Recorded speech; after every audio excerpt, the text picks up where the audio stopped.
Pasti sering dengarkan sekarang. Bitcoin, Ethereum, cryptocurrency, uang digital, kayak ada di mana-mana gitu, dari berita sampai obrolan sama teman. Mungkin kamu penasaran, apaan sih ini? Kenapa juga kok tiba-tiba ada uang model baru kayak gini? Alasan sebenarnya tuh lebih dalam, dan penting buat kita semua. Cerita soal cryptocurrency ini bukan cuma soal komputer dan kode yang ribet, ini cerita soal kita, manusia. Ini soal kepercayaan, atau lebih tepatnya, kurangnya kepercayaan sama sistem yang lama.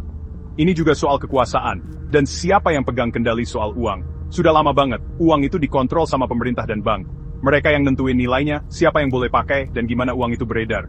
Sistem ini ya jalan sih, lumayan lama. Tapi ada juga masalah seriusnya. Nah, kenapa kok ada orang atau sekelompok orang bikin Bitcoin?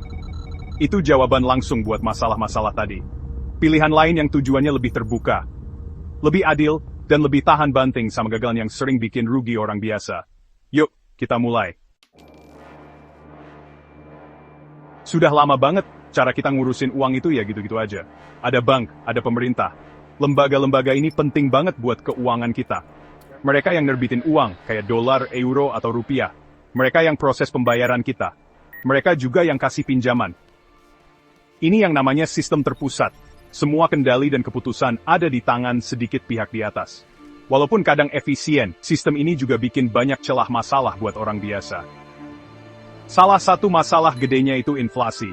Gampangnya, inflasi itu artinya nilai uang kamu jadi berkurang buat belanja seiring waktu. Pemerintah dan bank sentral bisa aja cetak uang lebih banyak. Tapi kalau uangnya makin banyak, ngejar barang dan jasa yang jumlahnya segitu-gitu aja, harga-harga jadi naik. Tabungan hasil kerja keras kamu bisa pelan-pelan kegerus, nilainya jadi turun. Ini kan gak adil, apalagi buat yang rajin nabung. Terus, datanglah krisis keuangan tahun 2008. Lembaga-lembaga keuangan besar waktu itu ambil risiko gede banget, seringnya pakai produk keuangan yang ribet dan sedikit yang ngerti. Pas taruhan itu gagal, seluruh sistem hampir ambruk. Biar nggak hancur total, pemerintah turun tangan. Mereka pakai uang pajak, uang kamu dan uang saya, Shin, buat nyelamatin lembaga-lembaga yang justru bikin masalah itu. Banyak orang biasa kehilangan pekerjaan, rumah, dan kepercayaan mereka sama sistem. Krisis ini nunjukin masalah mendasar. Orang-orang yang ngurusin sistem keuangan nggak selalu mikirin kepentingan semua orang. Dan pas ada yang salah, orang biasa yang kena getahnya. Sekitar waktu itu juga, orang-orang lihat mata uang di beberapa negara, nilainya anjlok cepet banget. Coba bayangin negara-negara yang politiknya nggak stabil, atau pengelolaan ekonominya jelek, sampai terjadi hiperinflasi. Uang di rekening bank orang-orang jadi kayak nggak ada nilainya dalam semalam. Nah, ini dia celah-celah yang coba diisi sama kripto.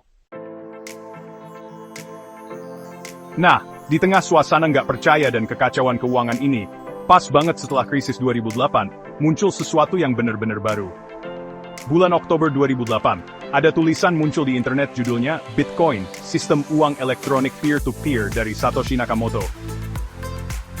Sosok misterius ini ngasih ide gila bentuk uang digital yang nggak butuh bank atau pihak pusat lainnya. Tulisan Satoshi itu ngejelasin rancangan Bitcoin. Gimana orang bisa kirim dan terima uang langsung satu sama lain, di mana aja di seluruh dunia. Sistemnya bakal aman bukan karena perusahaan atau pemerintah, tapi karena matematika yang canggih dan buku besar publik yang dipakai bareng-bareng, namanya blockchain. Januari 2009, Satoshi Nakamoto ngeluarin software Bitcoin pertama dan ngeluncurin jaringannya. Blok transaksi pertama, yang dikenal sebagai blok Genesis, berhasil ditambang. Di dalam blok itu ada kutipan berita dari koran The Times, Menteri Keuangan diambang bailout kedua untuk bank. Peluncurannya diam-diam. Awalnya cuma sedikit ahli kriptografi dan penggemar teknologi yang sadar, tapi itu adalah awal dari sebuah revolusi. Bagian 4, kekuatan untuk rakyat, memahami desentralisasi. Salah satu kata paling penting yang bakal sering kamu dengar pas ngomongin Bitcoin dan cryptocurrency lain itu desentralisasi. Coba bayangin perusahaan biasa. Biasanya ada CEO, ada kantor pusat, dan ada susunan jabatannya yang jelas. Kalau kantor pusatnya ditutup atau CEO-nya bikin keputusan salah, seluruh perusahaan bisa kena imbasnya. Nah, itu sistem terpusat. Break time, no point pay my SE. Desentralisasi itu kebalikannya. Bayangin jaringan ribuan komputer yang tersebar di seluruh dunia. Nggak ada satu komputer pun yang jadi bos. Semuanya kerja bareng, ngikutin aturan main yang sama, yaitu protokol softwarenya. Setiap komputer di jaringan itu nyimpen salinan informasi penting, kayak buku catatan transaksi Bitcoin. Kalau satu komputer mati, atau bahkan 100 komputer mati, jaringannya tetap jalan. Ini bikin sistem desentralisasi jadi kuat banget, dan tahan sensor. Di sistem bank biasa, uang kamu itu nggak sepenuhnya milik kamu. Bank yang megangin buat kamu. Mereka bisa bekuin rekening kamu. Mereka bisa batasin transaksi kamu. Mereka bahkan bisa bangkrut dan kamu bisa kehilangan simpananmu kalau nggak diasuransiin. Dengan Bitcoin, kalau kamu pegang sendiri private key kamu, itu kayak kata sandi rahasia buat akses koin kamu. Maka kamu bener-bener ngontrol uangmu. Nggak ada yang bisa ngambil atau ngalangin kamu kirim uang, selama kamu pegang kunci itu. Konsep ini sering disebut jadi bank buat diri sendiri. Ini ngasih kebebasan finansial yang belum pernah ada sebelumnya buat individu. Tentu aja, ini juga ada tanggung jawabnya. Kalau kamu kehilangan private key, ya Bitcoin kamu hilang. Tapi buat banyak orang, kebebasan dan kontrol yang ditawarin desentralisasi itu, sepadan sama tanggung jawab tambahan ini.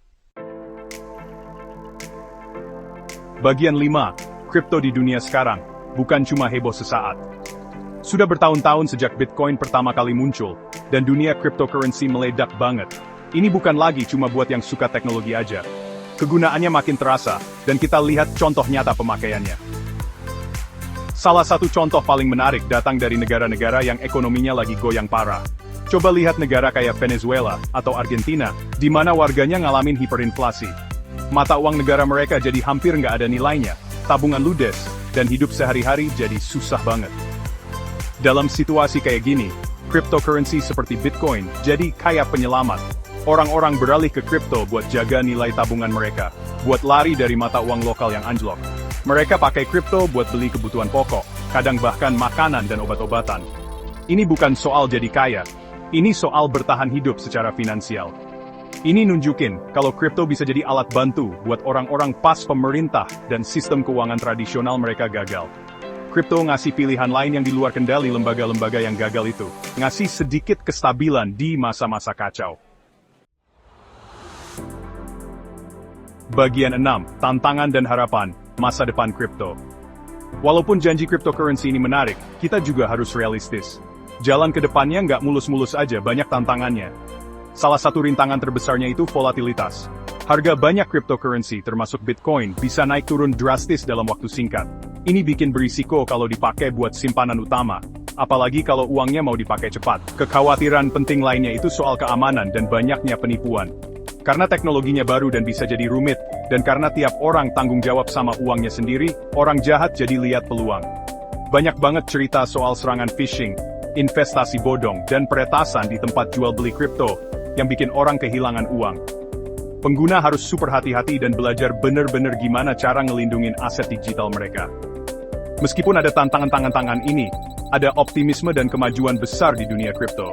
Penggunaannya terus tumbuh stabil, makin banyak orang belajar dan pakai cryptocurrency. Makin banyak juga bisnis yang mulai terima pembayaran pakai kripto. Mungkin yang paling penting, lembaga-lembaga keuangan besar yang dulunya ragu-ragu banget, sekarang malah cari cara buat ikutan. Ini bawa lebih banyak modal, orang-orang pintar, dan pengakuan ke ekosistem kripto. Bantu jadi lebih matang, dan ngembangin solusi yang lebih kuat. Inovasinya juga kencang banget. Ribuan pengembang di seluruh dunia lagi ngerjain proyek dan aplikasi blockchain baru. Harapannya, inovasi terus-menerus ini bakal ngatasin batasan yang ada sekarang. Bikin kripto lebih aman, lebih gampang dipakai, dan akhirnya lebih berguna buat lebih banyak orang dan tujuan. Perjalanannya masih panjang. Bagian 7, kesimpulan, tujuan kripto dan langkahmu selanjutnya.